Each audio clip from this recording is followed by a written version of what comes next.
16,100 कन्याओं को बंदी बनाया और इसका लक्ष्य था जिस दिन 1 लाख हो जाएंगी उस दिन इन कन्याओं के साथ ब्याह कर लूंगा, एक ही मुहूर्त में अनेक रूप धारण करके विवाह करूंगा एक साथ। 16,100 कन्याएं बंदी बनी पड़ी और वो बड़ी कष्ट में है। एक दिन नारद जी ने आकर के कहा, प्रभु 16,100 कन्या बंधन में पड़ी हुई है, दैत्य भौमासुर ने बंदी बना रखा है, उनको छुड़ा लो न जाकर। सत्यभामा ने कहा, प्रभु अगर कन्या बंदी बना रखी है तो तुम छुड़ाते क्यों नहीं? तो आज ही चलो, मैं भी साथ चलूंगी। तो सभार्यो गरुड़ारूढ़ प्राग ज्योतिषपुरम ययौ, भगवान सत्यभामा को लेकर गरुड़ पर विराजमान होकर के और प्राग ज्योतिषपुर पहुंचे हैं, जहां पर इस भौमासुर की राजधानी थी। और इसकी राजधानी की सुरक्षा कितनी बड़ी है। इसके नगर में सबसे पहले तो चारों तरफ पहाड़ बना रखे, पहाड़ों का किला है, और उसके बाद है शस्त्रों का घेरा, शस्त्र लेकर के बड़े बड़े सैनिक खड़े हुए, और उसके बाद जल की बहुत बड़ी खाई, उसके बाद अग्नि की दीवार, बिजली की दीवारें, फिर वायु की गैस, फिर मुर नामक दैत्य। इतने सुरक्षा को पार करने के बाद कोई मुर इस भौमासुर तक पहुंच सकता है, लेकिन भगवान स्वयं सब किलेबंदी को तोड़ते हुए मुर नाम के दैत्य का वध किया है। मुरारी नाम पड़ा और भौमासुर के पास पहुंचे हैं। भौमासुर से युद्ध हुआ है और अंत में भगवान कृष्ण के द्वारा भौमासुर मार दिया गया। बोलिए भौमासुर मर्दन भगवान की जय। भगवान श्री कृष्ण 16,100 कन्याओं को मुक्त करा दिया और इनसे कहा, देवियों जाओ अपने घर, अब कोई भय नहीं है, तुम्हें कोई नहीं मारेगा। अब ये कन्याएं जैसे अपने घर गईं, इनके घर वालों ने मना कर दिया रखने से, हम नहीं रखेंगे तुम इतने समय से और बंदी बनी पड़ी थी दैत्य के यहाँ। अभी कन्या रोए, भाई हम कहाँ जाएंगी, वो दैत्य मारा गया, भगवान ने मारा दिया, हमें रख लो। लेकिन ये कन्याएं रोती रही, इनके घर वालों ने दरवाजे बंद कर दिए, दरवाजा खोला नहीं, और अंत में सारी कन्याएं भगवान कृष्ण के दरवाजे पर पहुंची। भगवान कृष्ण के दरवाजे पर जब पहुंची और वहां पुकारने लगी हैं कृष्ण को, और जैसे ही भगवान को पुकारने की आवाज सत्यभामा ने सुनी, दरवाजा खोला। सत्यभामा ने कहा, देवियों तुम अपने घर क्यों नहीं गई? बोले महारानी घर तो गई थी, लेकिन घर वालों ने दरवाजे बंद कर लिए। अच्छा क्या कहा? बोले तुम राक्षस क्या है, इतने समय से बंदी बनी पड़ी थी, अब हम तुम्हें नहीं रख सकते, जाओ कहीं भी जाओ, अब बताओ कहां जाए। सत्यभामा ने कहा, जिसके लिए दुनिया का दरवाजा बंद होता है उसके लिए ठाकुर का दरवाजा खुलता है। चिंता मत करो, भगवान श्री कृष्ण को आप पुकारो और अभी भगवान कृष्ण आपको लेने जरूर आएंगे। तो कन्याएं इंतजार करते हुए भगवान कृष्ण को पुकार रहे। तेरी अखियां हैं जादू भरी, बिहारी में तो कब से खड़ी, तेरी अखियां हैं जादू भरी, बिहारी में तो कब से खड़ी, तेरी अखियां हैं जादू भरी, बिहारी जो में कब से खड़ी, तेरी अखियां हैं जादू भरी, बिहारी जो में कब से खड़ी, तेरी अखियां हैं जादू भरी, बिहारी जो में तेरे घर की आन पड़ी, बिहारी जी में कब से खड़ी, तेरी अखियां हैं जादू भरी, बिहारी जो में कब से खड़ी।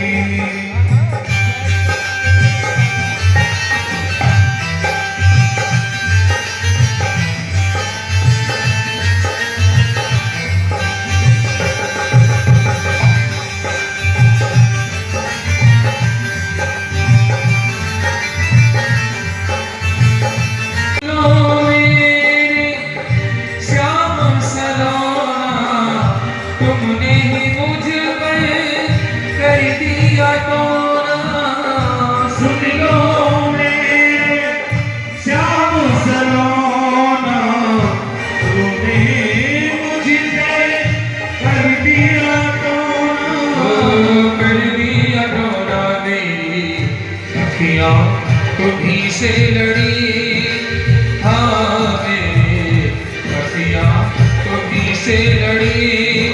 बिहारी में तो कब से खड़ी तेरी अखियां जादू भरी, बिहारी जू में कब से खड़ी। तुम सा ठाकुर और न पाया, तुमसे ही मैंने नेह लगाया। तुम सा ठाकुर और न पाया, तुमसे ही मैंने नेह लगाया। नेह लगाया मैं तो तेरे ही द्वार पड़ी, हाँ मैं तो तेरे ही द्वार पड़ी। बिहारी में तो कब से खड़ी तेरी अखियां जादू भरी, बिहारी जी में कब से खड़ी तेरी अखियां जादू भरी, बिहारी जी में कब से खड़ी। कृपा करो हरि दास के स्वामी, बांके बिहारी अंतर्यामी। कृपा करो हरि दास के स्वामी, बांके बिहारी अंतर्यामी। अंतर्यामी मेरी घुटनाएं तुमसे लड़ी, हाँ मेरी घुटनाएं तुमसे लड़ी। बिहारी में तो कब से खड़ी तेरी अखियां जादू भरी, बिहारी जी में कब से खड़ी तेरी अखियां जादू भरी, बिहारी जी में कब से खड़ी। तेरे बारे बयान पड़ी, हाँ तेरे बारे बयान पड़ी।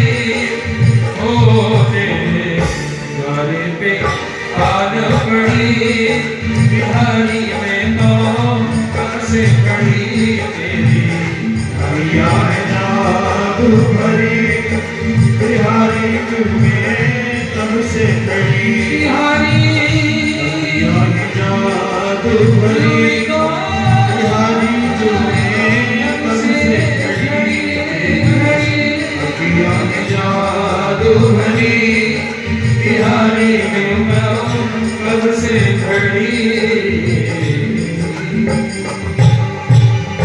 बोलिए बांके बिहारी लाल की जय। 16,100 कन्याएं प्रभु के दरवाजे पर आकर के पुकारती हैं। भगवान कृष्ण आए और इन कन्याओं से कहा, देवियों चिंता मत करो, मेरा दरवाजा तुम्हारे लिए खुला है। मैं तुम्हें अपनाऊंगा अगर तुम्हें किसी ने नहीं अपनाया। एक कन्या बोली, प्रभु ये समाज क्या करेगा?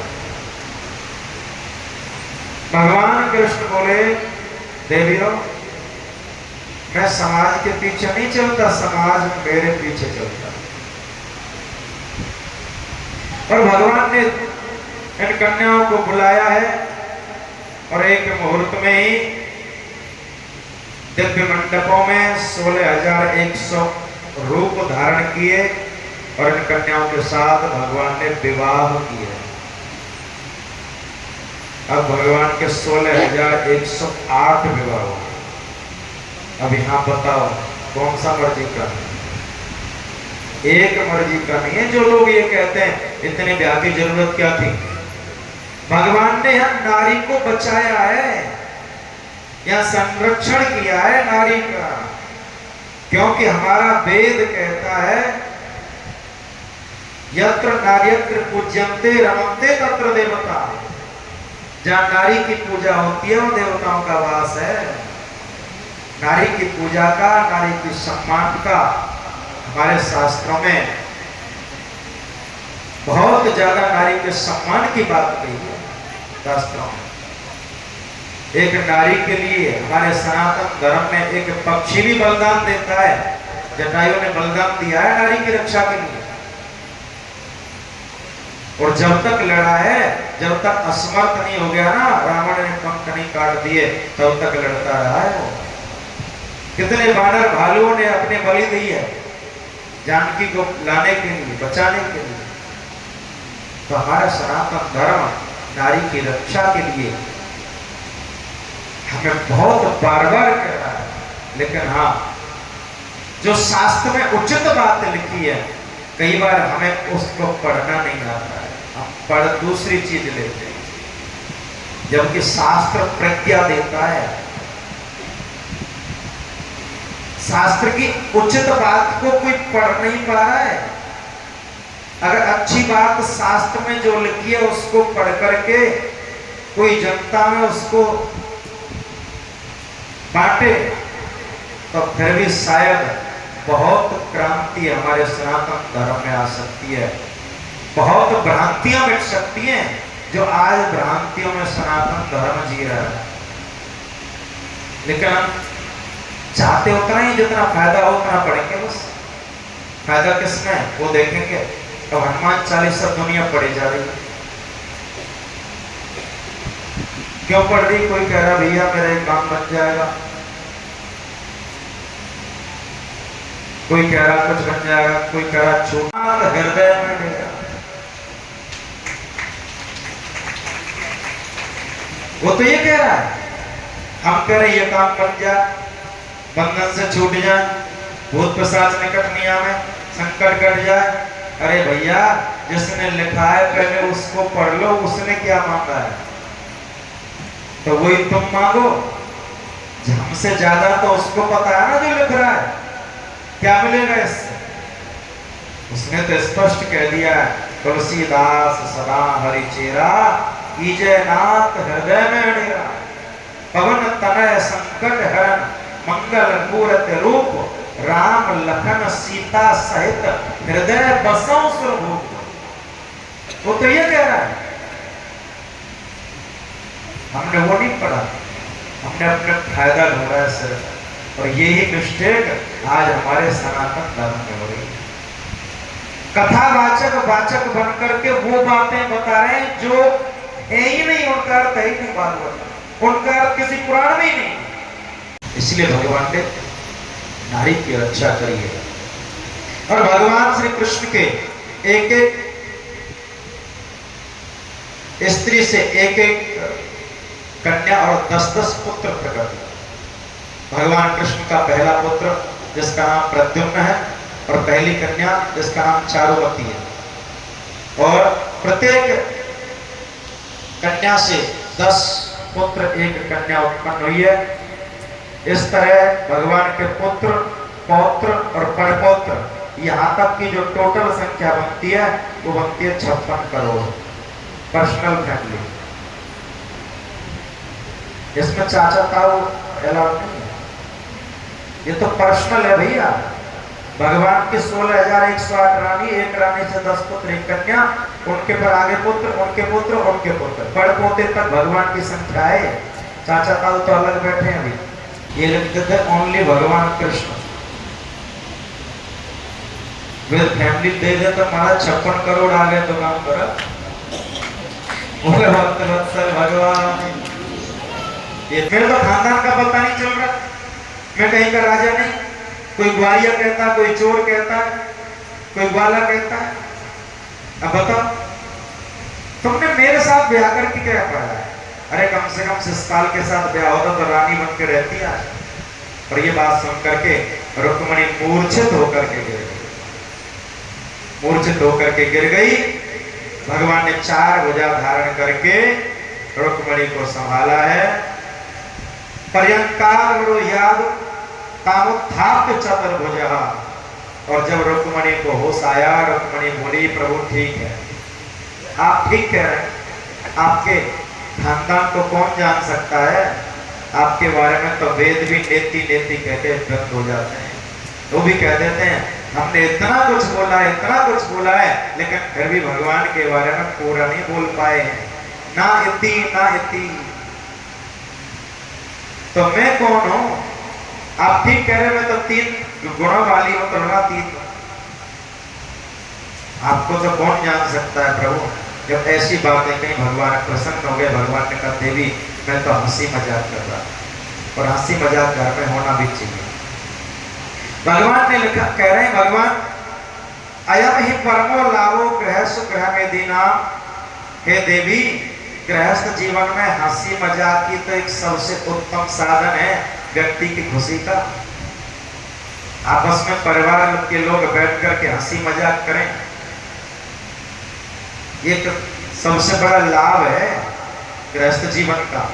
अयम ही परमो लाभो,